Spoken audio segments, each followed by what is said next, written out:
Mari belajar asuhan dan pendidikan awal kanak-kanak tingkatan 4 bersama Cikgu Syidah Hamid.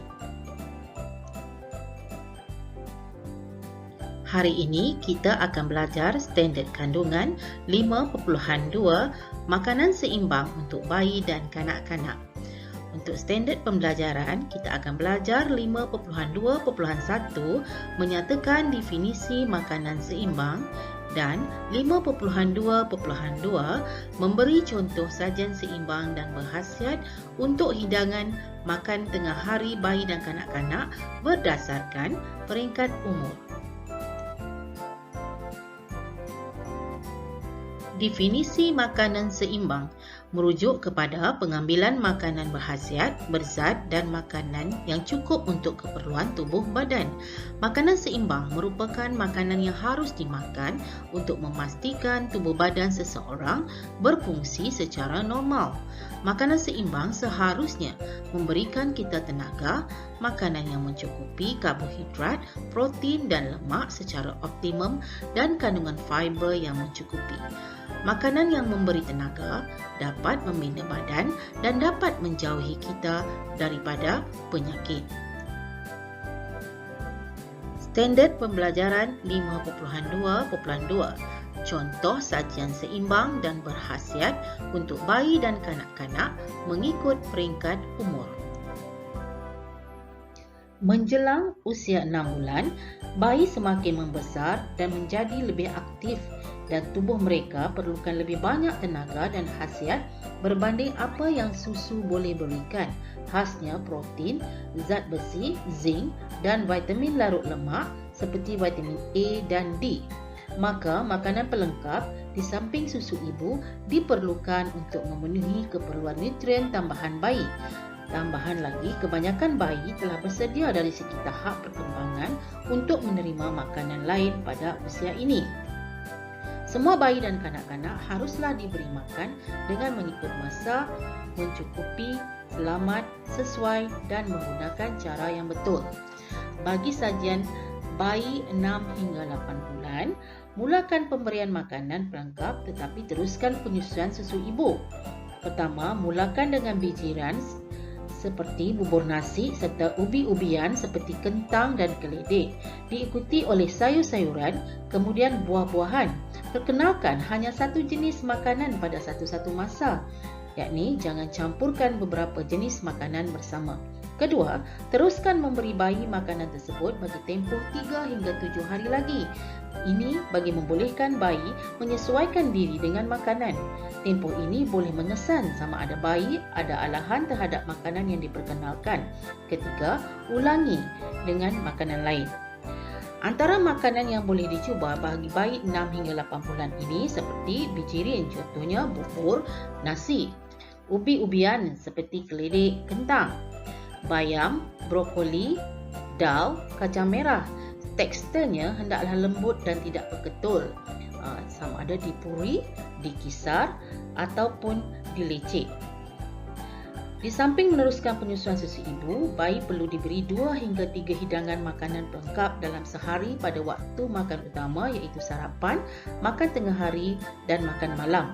Pastikan makanan dari semua kumpulan makanan iaitu bijirin dan ubian, sayur, buah, ayam atau daging dan ikan atau telur ada dalam hidangan makanan utama. Pastikan juga tekstur dan cara penyediaannya sesuai. Mari kita lihat penyediaan makanan bayi 6 hingga 8 bulan.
bagi bayi 9 hingga 11 bulan, perlu meneruskan penyusuan susu ibu tetapi tingkatkan pengambilan makanan pelengkapnya. Hidangan yang disediakan mengikut prinsip seimbang, sederhana dan pelbagai ataupun SSP.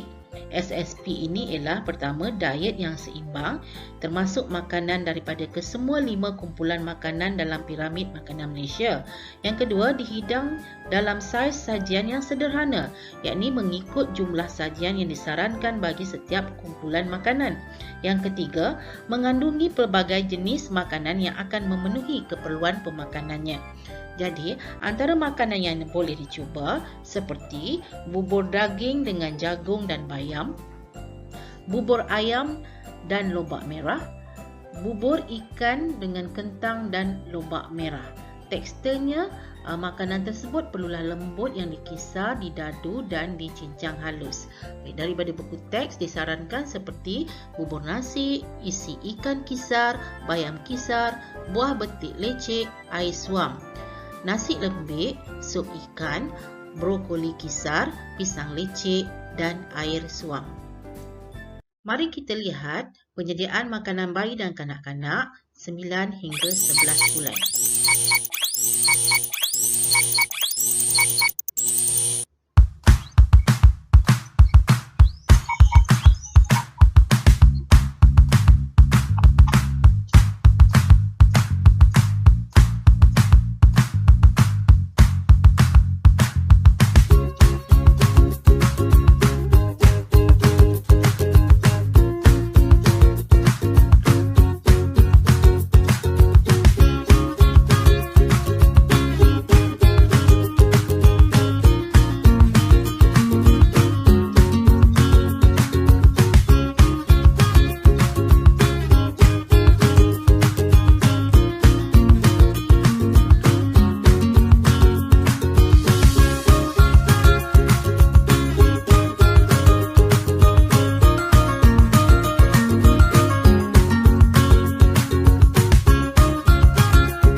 Cadangan jadual makanan kanak-kanak 6 bulan ke atas.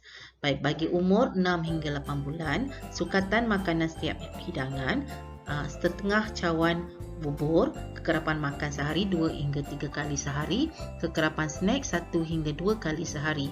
Bagi 9 hingga 11 bulan, setengah hingga 3/4 cawan bubur pekat, 3 hingga 4 kali sehari, 1 hingga 2 kali sehari. 12 hingga 36 bulan, setengah sukatan makanan setiap hidangan, setengah cawan nasi, kekerapan makan sehari 4 hingga 5 kali sehari, kekerapan snack 1 hingga 2 kali sehari. Seterusnya, hidangan bagi kanak-kanak 1 hingga 2 tahun. Pertama, beri bayi makanan lembut dalam saiz yang mudah digigit atau cube atau keteluan kecil. Kedua, teruskan penyediaan makanan bayi mengikut prinsip SSP, iaitu seimbang, sederhana dan pelbagai. Peringatan ya, walaupun pada asasnya bayi boleh makan sebarang makanan yang kita buat ataupun yang ahli keluarga lain makan, berhati-hati untuk memastikan makanannya dihidangkan dalam saiz atau ketul yang kecil, tidak pedas atau terlalu berperisa. Makanan yang boleh diberi seperti daging atau ikan dimasak sehingga lembut, potongan lobak merah dimasak juga sehingga lembut, dadar kentang ditambahkan daging atau ikan mengikut kegemaran bayi, dan tekstur makanannya perlulah lembut yang dipotong kecil atau berketul, didadu secara kasar-kasar. Mengikut buku teks, boleh dihidangkan nasi lembik, ikan kukus, sup sayur, buah betik, air suam, atau bubur nasi ayam campur kentang, campur lobak merah, buah pisang dan air suam.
Seterusnya, bagi hidangan untuk kanak-kanak 3 hingga 4 tahun, dicadangkan nasi putih, ayam bakar, sup cendawan, buah tembikai, air suam, atau mi sup ayam campur kentang, buah anggur dan air sirap.